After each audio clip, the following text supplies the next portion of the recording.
Welcome back to Just Chattin', and this is the series of videos we do on Thursday and Sunday evenings just for our own amusement. So for all you Audie fans, business as usual. It's cold outside, the cat is sleeping. He is in the warm, toasty bed. So no news on that front at all. He doesn't like the cold. It didn't snow. I think he was happy about that, because he did, in fact, go out to prowl around. But he doesn't like the cold. He thinks it's all my fault, so he's sulking. I don't honestly think we are going to see him this evening, but who knows, he could surprise us. Anyway, that's it for Audie news, so let's take a look at the intro and get right into things.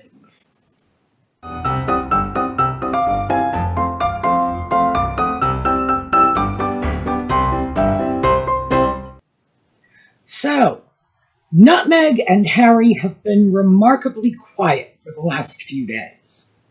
I think they are just cooling their heels and waiting for the outcome of Harry's two legal actions. One, the challenging of Ravik's decision not to provide him with 24/7 taxpayer security, internationally protected person status, all the bells, all the whistles, yada, yada, yada. And his lawsuit against the Daily Mail / Mail on Sunday for violating his privacy. So let's start with what's going on with Ravik. We don't have any information yet. A lot of talk has come out that they are going to have a favorable decision this time. I'll be honest with you, it seems very unlikely to me, because Ravik has looked at this issue repeatedly. Nothing new has happened, even though Nutmeg and the Sock Puppet and some of their fans have most certainly attempted to make new things happen on this front. But in the end, does anybody believe there are any realistic, credible threats to Nutmeg and the Sock Puppet, their life, their safety, etc.? Oh, probably not.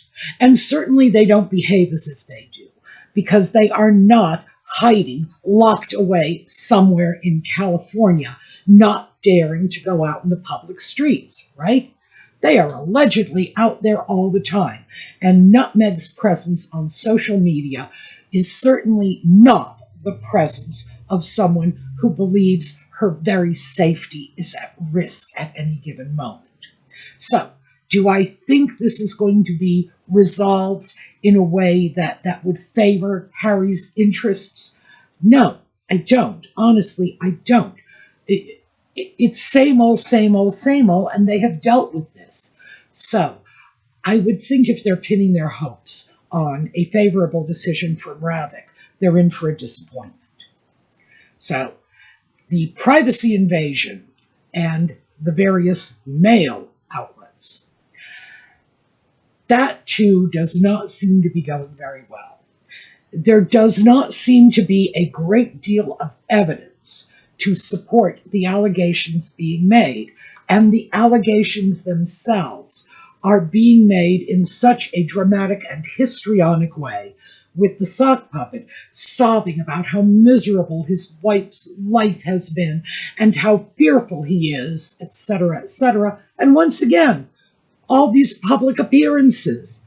Yeah, it just does not make a lot of sense. And I think anybody looking at this is going to say the only person who ever really violated Harry's privacy is Harry himself, because, oh Lord, he put things in spare that even back in the 1980s, when the media was acting like it was the gunfight at the OK Corral and anything goes, I don't even think they would have touched some of the things that the Sock Puppet put in spare. I really don't. And it seems the more that the case progresses, the less legitimate evidence they have to support their claims. And when I say they, I'm not just talking about the sock puppet. Let's see, we have 6 other plaintiffs in this case. The sock puppet and then other people from mostly entertainment, but media celebrities in general. So nobody really seems to have any proof that any of these things happened. It seems likely at this point that the case was largely based on the statements alleged to have come from Gavin Burrows. And as we know, Gavin Burrows, and to refresh your memory if you're not putting that name together, he was a private investigator who had worked for certain media outlets back in the 80s and 90s. Not the Daily Mail, not the Mail on Sunday. Burrows has stated this categorically, and the statement that had been produced purporting to come from him has been denied by Burrows himself repeatedly, publicly, to anyone who will listen to him for a good 3 years now. So if that is what they used as the foundation for their case, well, it crumbled before they even went to trial. So I think that is what Nutmeg and the sock puppet are holding out for. Do I think they are going to get the millions they are expecting from the newspapers? No. Do I think they are going to get the bells and whistles from Ravik? No. I think they are in for a serious disappointment. But since we're not getting any of their usual photo op publicity stunts, let's take advantage of the opportunity and talk about some of the rumors that are circulating out in cyberspace. And I thought we would take a look at just the top rumors, the ones that seem to be, well, frankly, to me, the most interesting, possibly the most credible, but certainly the ones that are most likely to be of entertainment value for our community. So let's start with the rumor going around now is that the sock puppet is attempting to go back to the UK so he can bring the little woman and they can establish their own royal court on British soil. I do not find all of that to be either credible or not credible. I think it's 50-50. Do I think Nutmeg is looking to go back to the UK? Oh no. Oh no. I do not think you could get that woman back to the UK if you put a gun to her head. I don't think that's going to happen. I don't think she's willing to go back even for Invictus, even if they give her the bulletproof glass that she wants and might well need if she goes back to the UK at this point. I just don't think she wants to go. In fact, it may well be that her list of demands is so outrageous and inflated simply because she wants an excuse to be able to say, no, I'm not going. Well, in reality, she's not going because she doesn't want to be booed again, because she knows her presence is not welcome, and this woman has a very, very fragile ego. So, Nutmeg back in the UK? Nuh-uh.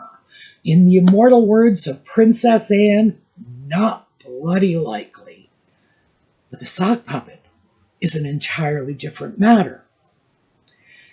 Back in 2019, Harry was tied with the Queen. They were jockeying for the number 1, number 2 spot for most popular British royals. Sometimes he actually was ranked slightly above the late Queen, which is incredible given the fact that that woman spent 70 years of her life working for the country, the crown, the Commonwealth, and the sock puppet didn't.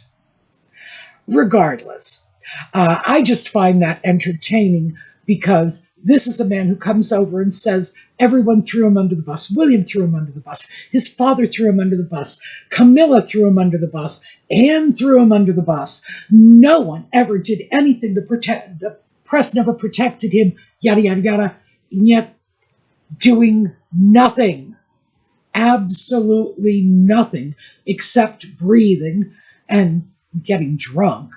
He was still the most popular British royal. Of course he was protected. Of course he was handled with kid gloves by the press. And the British people, they looked at him and they didn't see the reality that they see now. They saw the little boy walking behind his mother's casket. And yes, the outpouring of affection and support for Harry was there. It was genuine. He was popular. And even Harry, idiot that he is, cannot possibly be so stupid that he doesn't detect some difference between being the most popular royal, being the grandson of the reigning monarch, the son of the Prince of Wales, the future monarch, as Charles was at the time, and now being nothing but an accessory for a failed D-list actress. You know, there was a time when all of these A-listers would be, well, I was going to say they would be flocking all over Harry, but they wouldn't, because he would have had that 24/7 security that would have scooted them away. But heaven knows the A-listers would have tried. And now we've got Harry off in California, and his publicity machine is spitting out headlines like, oh, Harry is having dinner with the boyfriend of Kris Kardashian. Not even a photo, just, oh, they're having dinner, they're skiing together. It's like, it's not even Harry getting publicity from proximity with A-list social media people, but it's once removed. You know, he's getting publicity from being associated with the boyfriend of A-list social media people. He's got to see the difference. There was a time when they would have just flocked to him, when he would not have to go around knocking on random doors begging for scraps at their table. That can't feel good. So yes, I do think he wants to go back. Royal Court, I think if the UK gave him half a chance, he would be more than willing to, because his level of jealousy and competition with his brother has done nothing but escalate exponentially over the last several years. And I think that even though I believe there was a time when Harry probably saw himself as a support potentially to his brother when William's time on the throne would come, I think that time has long passed. So, do I think that's credible? Yes, I believe that's what Harry would like. Do I think it's possible? No. He's in Delulu land. Like, I mean, he's not just visiting. That man is signing a lease on property in Delulu land. He's staying there for the long haul. So, yes, I would have to say that part of it, absolutely. Do I think it's ever going to come to pass? Only in Harry's dreams. So, next up, and this is not a rumor any longer, because Tom Bower has confirmed this. His sequel to Revenge, which is Revenge 2, is being released in early 2026. He already has a publication set up, and he has serialization arrangements with some of the British tabloids. I do not know which of the British tabloids. I know it won't be the Daily Mail or the Mail on Sunday, because they are in litigation with Harry, and therefore they can't print excerpts and still maintain their journalistic independence. So, the idea that Tom Bower is building on what he already did in his first book about Nutmeg and the Sock Puppet, Revenge, which I love. That is such a good book. This is great. Apparently, Bower is going to do what he does best. He's going to follow the money. And with Archie Well, the money trail has got to be broad and muddy, because this is an organization that has just piddled through millions of dollars and really should have its books examined.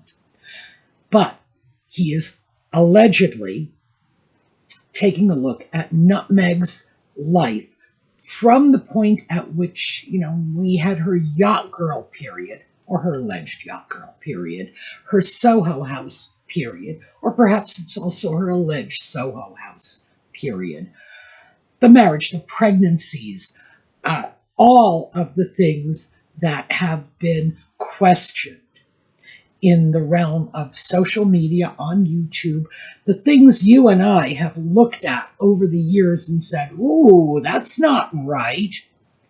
So maybe Tom Bower is, in fact, going to answer some of our questions. That would be stupendous.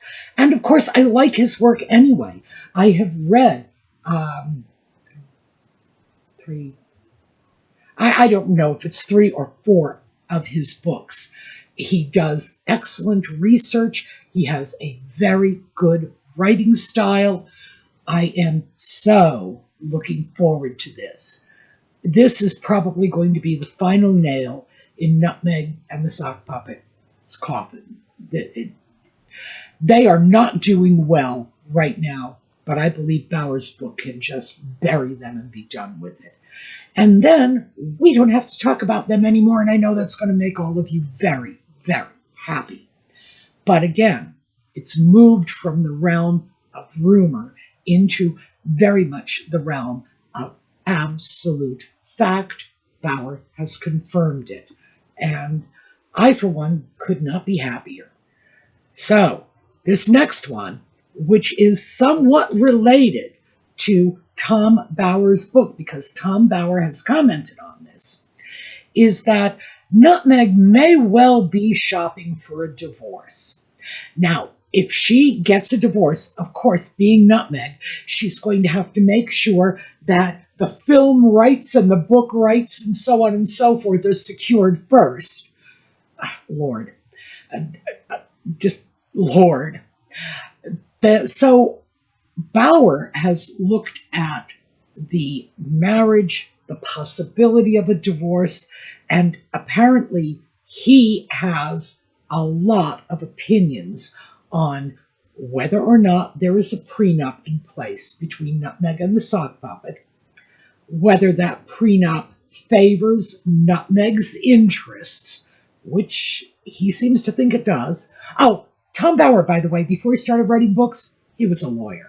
So if he says it favors Nutmeg, yeah, it probably does. And what the implications would be. I would have to say the rumors that Nutmeg is divorce shopping and that the marriage is pretty much at an end, they are starting to look more and more credible at this point. I thought, quite frankly, that the Megxit community was looking at the whole idea of those two breaking up with wishful thinking, rose-colored glasses. Yes, of course, most of us would like to see Harry removed from what is clearly a toxic and, in my opinion, emotionally abusive relationship. And frankly, not because I have any great love for Harry.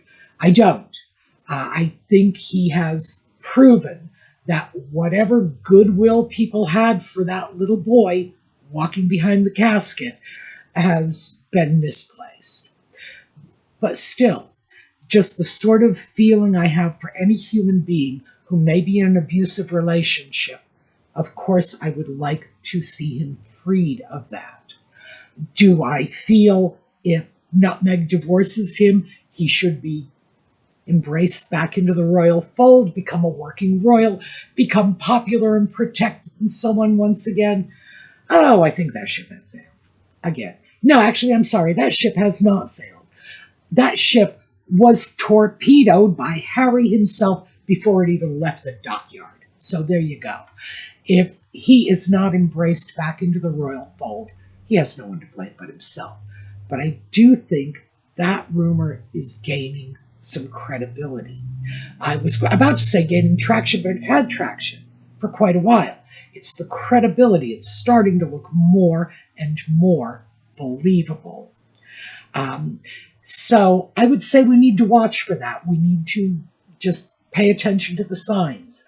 I personally am looking for Tom Bower's evaluation of this alleged prenup. That should be very, very interesting. But yeah, this one is looking very credible.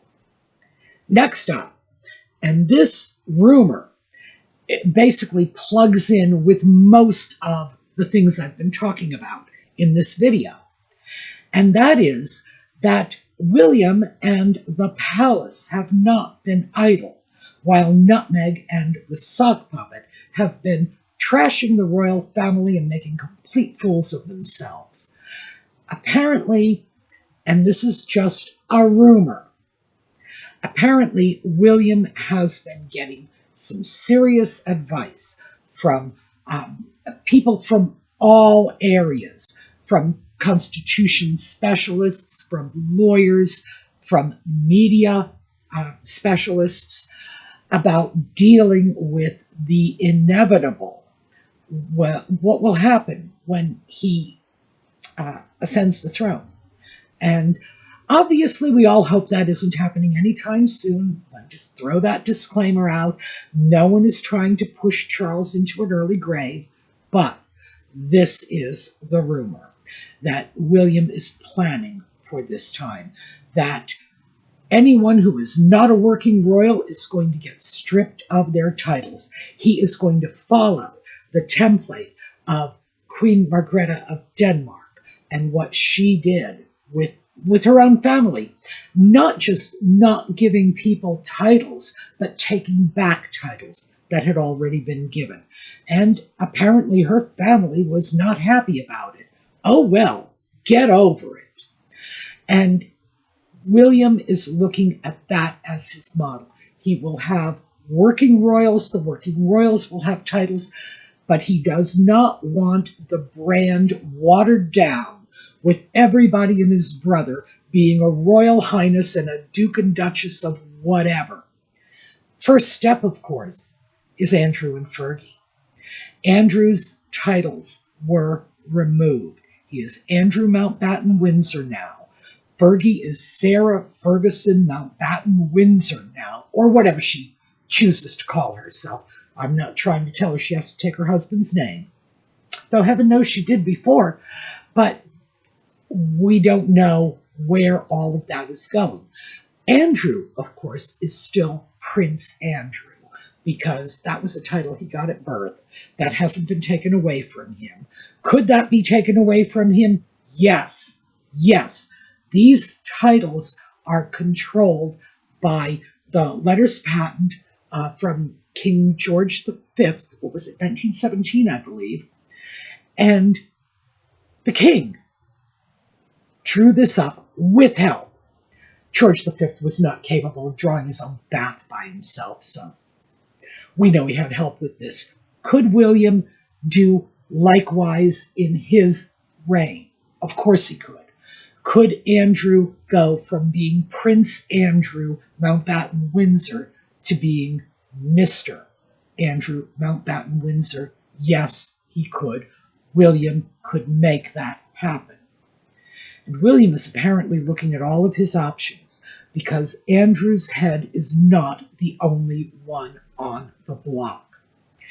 And the rumors are that he's using the Andrew situation as a template for dealing with Harry, with Nutmeg, with the putative children, and possibly even the York princesses.